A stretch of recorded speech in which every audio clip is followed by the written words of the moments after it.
जब भी कोई घर बनाता है तो बहुत गहरी नींव डालता है। आप कभी भी जाकर के जब बड़ी बिल्डिंग बनती है या घर बनता है तो वहाँ के इंजीनियर से आप बात कर सकते हैं। और आपने शायद अपना घर बनाया होगा तो आपने भी खूब अच्छी गहरी नींव डाली होगी। बुनियाद बहुत ज़रूरी है, क्योंकि अगर बुनियाद गहरी नहीं है, सिर्फ मिट्टी मिट्टी ऊपर ऊपर आपने घर बना लिया थोड़ा सा खोद करके, तो वो ज़्यादा दिन टिक नहीं पाएगा। पानी आएगा, बरसात आएगा, हवा आएगी, तूफान आएगा और वो घर ख़त्म हो जाएगा, नष्ट हो जाएगा। इसीलिए हम देखते हैं कि बड़े बड़े जो अच्छे इंजीनियर्स होते हैं वो बहुत गहरी नींव खोदते हैं, खूब पत्थर वगैरह डालते हैं ताकि नींव बिल्कुल स्ट्रांग रहे, फर्म रहे, पक्की नींव बनी रहे, ताकि अगर भूकंप भी आता है या पानी या ऐसी चीज़ें आती हैं जो घर को नष्ट कर सकती हैं, उस समय वो नहीं कर पाएगी। क्यों? क्योंकि इस घर की नींव पक्की है। लेकिन अगर जो थोड़ा सस्ते में काम चलाना मांगते हैं, भाई चलो देखा जाएगा, कौन नींव खोदेगा, कौन बुनियाद डालेगा, ऐसी खोद खाद के हम घर बना लेंगे। लेकिन बाग आगे चल करके क्या होता है, अगर ऐसी कुछ दुर्घटना होती है, भूकंप वगैरह, तो वो घर बचेगा नहीं। तो इसलिए नींव जो है, बुनियाद जो है, वो किसी बिल्डिंग के लिए, किसी भी घर के लिए बहुत बहुत इम्पोर्टेंट है, बहुत महत्वपूर्ण है। अब इसी को ध्यान में रखते हुए प्रभु यीशु मसीह ने एक बहुत इंटरेस्टिंग और अच्छी बात आपके लिए, मेरे लिए, विश्वासियों के लिए कही है, जो आज मैं आपके सामने रखने की कोशिश करूँगा। और जैसा कि हमारा टाइटल यहाँ पर दिखता है, आप देख रहे हैं, क्यों हे प्रभु, हे प्रभु। अजीब सा लगता है ना ये शीर्षक पढ़ करके, लेकिन आप धैर्य रखें, मैं इस पर विचार करूंगा, आपको दूंगा, और आशा है कि आप इसके लिए ज़रूर तैयार होंगे। क्यों हे प्रभु, हे प्रभु। अब कभी कभी क्या होता है कि हम लोग जब भी कोई क्रिश्चियन मिलता है तो ज़्यादातर ग्रीटिंग्स क्या होती है, जय मसीह की, प्रेज द लॉर्ड, हालेलुया। और अच्छी बात भी है, इसमें कोई शक की बात नहीं कि ये अच्छी ग्रीटिंग्स है। लेकिन कभी कभी हमारे मुंह से ऐसे ही आदत के अनुसार निकल आती, बिना किसी मतलब के। और कई लोग खूब माय लॉर्ड प्रभु, ये वो खूब ऐसा मुंह में लगता है, ऐसा लगता है कि बड़ा भारी भाई बहुत आत्मिक व्यक्ति है, क्योंकि इसके मुंह में हमेशा बस प्रभु प्रभु प्रभु प्रभु नाम रहता है। लेकिन अगर हम वो प्रभु का नाम ऐसे ही व्यर्थ में लेते हैं तो प्रभु यीशु मसीह कहते, तुम क्यों कहते हो हे प्रभु, हे प्रभु। चलिए उसी को पहले पढ़ लेते हैं और फिर हम आगे बढ़ेंगे। ये पाया जाता है लूका रचित सुसमाचार और उसका 6वां अध्याय, लूका उसका 6वां अध्याय और उसका 46 पद से। ध्यान से सुनिए कि परमेश्वर का वचन क्या कहता है। जब तुम मेरा कहना नहीं मानते तो क्यों मुझे हे प्रभु कहते हो। जो कोई मेरे पास आता है और मेरी बातें सुनकर उन्हें मानता है, मैं तुम्हें बताता हूं कि वो किसके समान है। वह उस मनुष्य के समान है जिसने घर बनाते समय भूमि गहरी खोदकर चट्टान में नींव डाली, और जब बाढ़ आई तो धारा उस घर पर लगी, परंतु उसे हिला न सकी, क्योंकि वो पक्का बना हुआ था। परंतु जो सुनकर नहीं मानता वह उस मनुष्य के समान है जिसने मिट्टी पर बिना नींव का घर बनाया। जब उस पर धारा लगी तो वह तुरंत गिर पड़ा, और वह गिरकर सत्यानाश हो गया। मेरे ख्याल में आपने ये दृष्टांत बहुत बार पढ़ा होगा, सुना होगा, मैसेज भी दिया होगा, मैसेज सुना होगा। बड़ा सिंपल। प्रभु यीशु मसीह जब भी दृष्टांत सुनाते हैं तो दृष्टांत का कोई बहुत गहरा मतलब होता है। हालांकि वो दृष्टांत इतना आसान होता है कि कोई भी 10 साल का बच्चा बड़े आराम से उसको समझ लेता है। तो यही बहुत खूबी है जो हमारे प्रभु यीशु मसीह के दृष्टांत देने में। अब उन्होंने ये दृष्टांत के द्वारा बहुत गहरी बात बता दी कि दो प्रकार के नेव है। एक तो नेव है जो पक्की नेव है, जैसे कि आप इस डायग्राम में देख रहे हैं। इस पक्की नेव में जो कि पत्थरों के ऊपर ये घर बना हुआ है, और भैया इतना आसान नहीं, चाहे बड़ा सा भूकंप भी आ जाए या बाढ़ आ जाए, ये घर हिलने वाला नहीं। क्यों? क्योंकि इसका जो नेव है, इसकी जो बुनियाद है, वो चट्टान है, पक्का है, इसको हिला नहीं सकता। और जिसने ये घर बनाया वो तो खुश होगा। लेकिन एक दूसरा घर भी है जो आप जानते हैं, जो ऐसी बिना चट्टान के, बिना नेव के वो घर बना लिया पैसे बचाने के लिए या आलसीपन में या जो भी बात कहे, लेकिन वो ज्यादा देर नहीं टिकता। अब इन दोनों का जो मतलब है वो यहाँ पर प्रभु यीशु मसीह कहते हैं, भाई जो व्यक्ति बोलता है हे प्रभु और खूब मेरी बड़ाई करता है, लेकिन क्या लिखा हुआ है सुनिए, फिर से मैं आपके लिए पढ़ता हूं। लिखा हुआ है 46 लूका उसका 6 अध्याय और उसका 46 पद। जब तुम मेरा कहना नहीं मानते तो क्यों मुझे हे प्रभु कहते हो? कहने का मतलब ये है कि आप सिर्फ हे प्रभु कहने से स्वर्ग के राज में इतनी आसानी से प्रवेश नहीं होगा। हो भी गया तो हम वो फल नहीं ला पाते जो प्रभु परमेश्वर हमसे चाहता है। ऐसे कई लोग हैं जो बाहरी से खूब प्रभु का नाम लेते हैं, लेकिन उनका जीवन बिल्कुल दुनिया के समान जैसे होता है ना, वैसा ही होता है। और इसलिए हमें बहुत होशियार रहना है कि हम क्या मतलब है जब हम बोलते हैं हे प्रभु। मलाकी उसका 1 अध्याय और 6 पद में भी कुछ इसी प्रकार से लिखा हुआ है। क्या लिखा हुआ है? पुत्र पिता का और दास स्वामी का आदर करता है। यदि मैं पिता हूं तो मेरा आदर मानना कहाँ है? और यदि मैं स्वामी हूं तो मेरा भय मानना कहाँ है?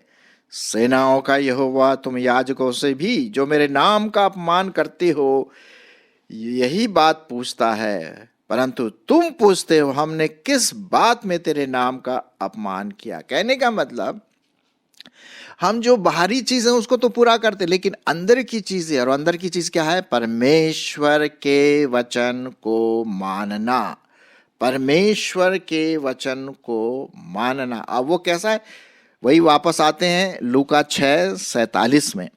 जो कोई मेरे पास आता है और मेरी बातें सुनकर उन्हें मानता है, मैं तुम्हें बताता हूं वो किसके समान है। किसके समान है? जो परमेश्वर का वचन मानता है। वो लिखा हुआ, वह उस मनुष्य के समान है जिसने घर बनाते समय भूमि गहरी खोदकर चट्टान में नींव डाली, और जब बाढ़ आई तो धारा उस घर पर लगी, परंतु उसे हिला न सकी क्योंकि वो पक्का बना था, उसकी बुनियाद पक्की थी। ये उन लोगों को प्रदर्शित करता है जो परमेश्वर के वचन को सुनते हैं, पढ़ते हैं, मनन करते हैं और उसको मानते भी हैं। अब चलिए एक जगह और हम देखते हैं, एक क्या 2-3 जगह और देखेंगे हम कि मानना, परमेश्वर के वचन को मानना, टू ओबे, ये बहुत बहुत इम्पोर्टेंट है। यदि हमने सिर्फ वचन को सुना, पढ़ लिया या दूसरों को बताया और उसके अनुसार मैं खुद नहीं चल रहा हूं, तो भैया मैं तो वो ऐसा घर होगा जो बिल्कुल टूट जाएगा। चलिए देखते हैं पहला शामुएल और उसका 15वां अध्याय और 22 पद। 15वां अध्याय 22 पद क्या लिखा हुआ है? शामुएल ने कहा, क्या यहोवा होम बलियों और मेल बलियों से उतना प्रसन्न होता है जितना कि अपनी बात के माने जाने से प्रसन्न होता है? सुन, मानना तो बलि चढ़ाने और कान लगाना मेढ़ों की चर्बी से उत्तम है। बहुत अच्छी बात यहां पर लिखी हुई है।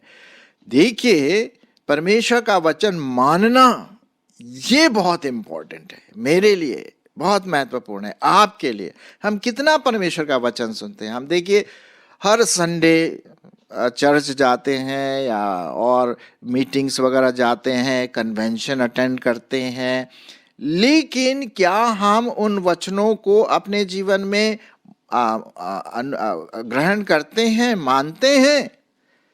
अगर मानते हैं तब तो बहुत अच्छी बात है, तब तो आपका घर क्या है, पक्की बुनियाद पर है। अगर कोई खतरा भी आता है, शैतान की कोई बातें ऐसी आती हैं, शंकाएं आती हैं, शैतान कोई चीज़ें तूफान के रूप में हमारे जीवनों में आता है, तो हम डगमगाएंगे नहीं। हमारा आत्मिक घर नहीं डगमगाएगा, स्थिर रहेगा। हाँ, चाहे शैतान कितना ही हमारे ऊपर तीर क्यों न फेंके।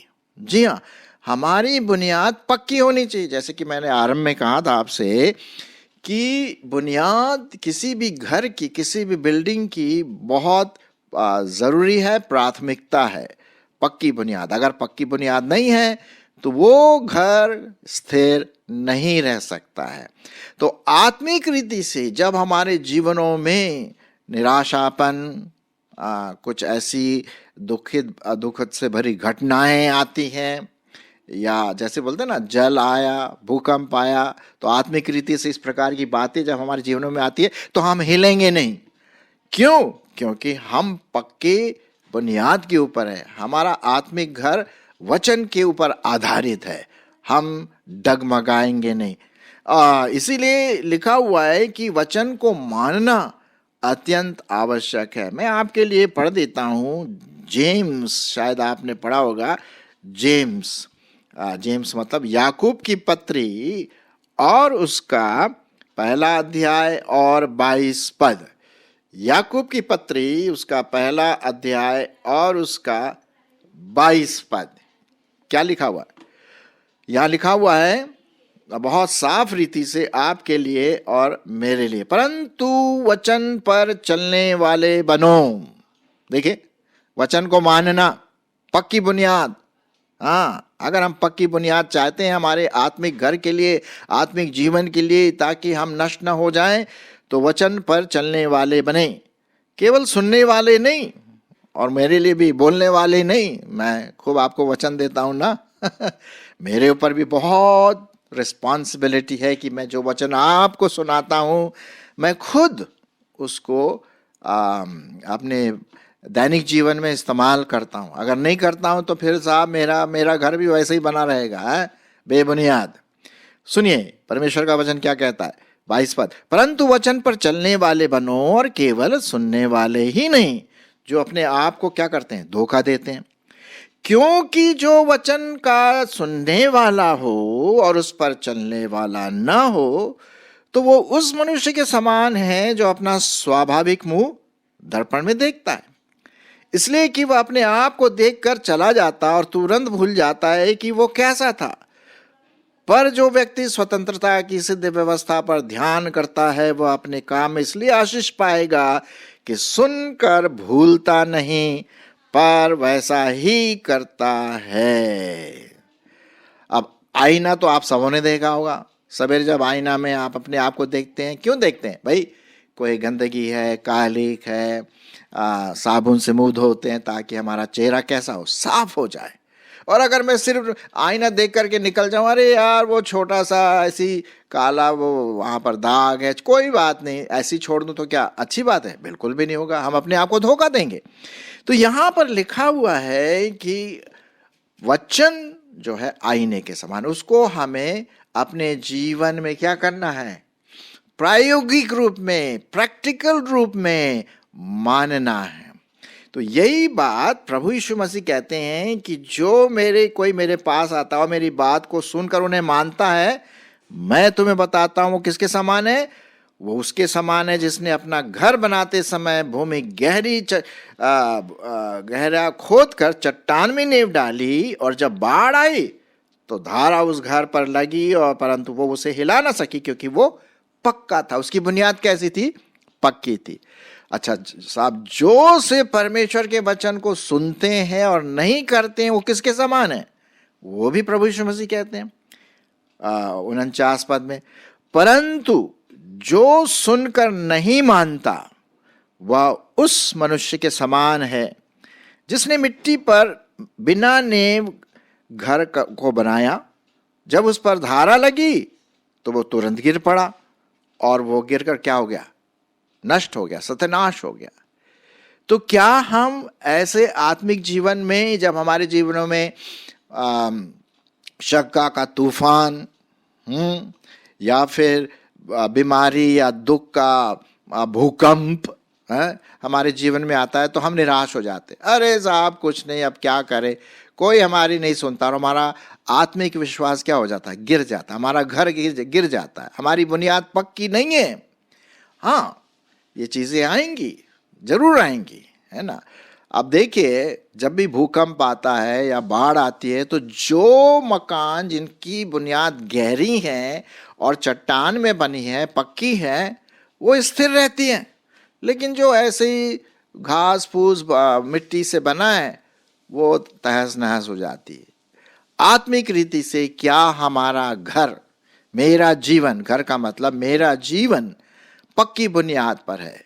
क्या मेरा घर वचन के आधार पर चल रहा है, या मैं सिर्फ पढ़ता हूँ, बाइबल पढ़ती हूँ, वचन सुनता हूँ, सब कुछ है, और हालेलुया बोलता हूँ, प्रेज द लॉर्ड बोलता हूँ, हे प्रभु, ये वो खूब बातें तो खूब करते हैं, ऐसा लगता है कि यार सच में बड़ा आत्मिक व्यक्ति है, लेकिन मैं वचन को करने में कोसों दूर हूं, तो साहब मेरा घर क्या होगा? गिर जाएगा। आत्मिक घर में मैं स्थिर नहीं रह पाऊंगा। वह उस घर के समान है जो मिट्टी में बना हुआ है, जिसने बुनियाद नहीं खोदी, जो वचन को पढ़ करके सुनता नहीं है, वो उसके समान है। तो प्रश्न मेरे सामने है, आपके सामने है, भाई क्यों हे प्रभु कहते हो?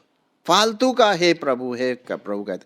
कभी कभी तो मैंने पढ़ा है बाइबल में, कभी कभी क्या, जब भी हम बाइबल पढ़ते हैं, प्रभु यीशु मसीह क्या कहते हैं?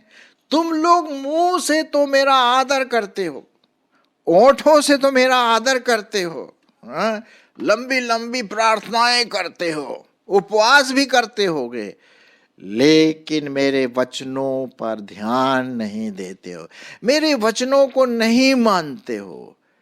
तो साहब किस प्रकार का घर है वो? भूसा वाला घर, मिट्टी वाला घर, बिना बुनियाद वाला घर है, और वो गिर जाएगा। जब भी हमारे जीवनों में मुसीबत, पाप, दुख आती हैं, तो हम गिर जाते हैं, है ना। तो प्रश्न मैं आपके सामने आज यही पूछ रहा हूं कि हमारी जो बुनियाद है वो कच्ची है या है भी नहीं, या पक्की बुनियाद है? चलिए मैं आपको फिर से वो पढ़ के सुनाता हूं जो प्रभु यीशु मसीह ने यहाँ पर कही है, और ये बात साफ रीति से यहाँ पर लिखा हुआ है आपके लिए और मेरे लिए।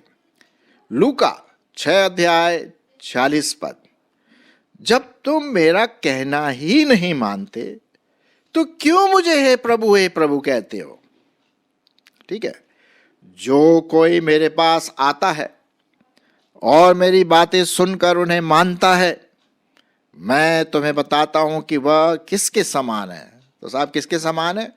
सुनिए, वह उस मनुष्य के समान है जिसने घर बनाते समय भूमि गहरी खोद कर चट्टान में नींव डाली, और जब बाढ़ आई तो धारा उस घर पर लगी, परंतु उसे हिला न सकी, क्योंकि वो पक्का बना था। उसकी बुनियाद क्या थी? पक्की थी। डाउट के, शंका के तूफान, दुख से भरा हुआ न्यूज, बीमारी के भूकंप, पैसों की कमी, ये कुछ चीजें हमारे जीवनों में आती, लेकिन हम वचन में स्थिर रहते हैं, चाहे कुछ भी हो, प्रभु मेरी सहायता करेगा, मेरा अटूट विश्वास है। तो साहब आपकी बुनियाद कहाँ है? पक्की है, पक्की बुनियाद है आपकी, नहीं गिरेंगे आप, प्रभु में और स्थिर बने रहेंगे। लेकिन 49 पद में क्या लिखा है? परंतु जो सुनकर नहीं मानता वह उस मनुष्य के समान है जिसने मिट्टी पर बिना नींव घर को बनाया। जब उस पर धारा लगी तो वो तुरंत गिर पड़ा और वह गिरकर नष्ट हो गया। मेरे प्रियो, आइए हम अपने घर की जो बुनियाद है उसको पक्की बनाए रखें। और पक्की बनाए रखने का मतलब क्या है? परमेश्वर के वचन को मानना, उसका ओबे करना, उसको ग्रहण करना, प्रैक्टिकल रूप में परमेश्वर के वचन को अपने जीवन में लेना। तब तो साहब चाहे कुछ भी हो जाए, हमारी बुनियाद, हमारा आत्मिक घर, हमारा आत्मिक जीवन, चाहे कुछ भी प्रॉब्लम क्यों ना आए, वो नष्ट नहीं होगा, प्रभु के वचन में स्थिर रहेगा। आइए हम अपने घर की पक्की बुनियाद डालें।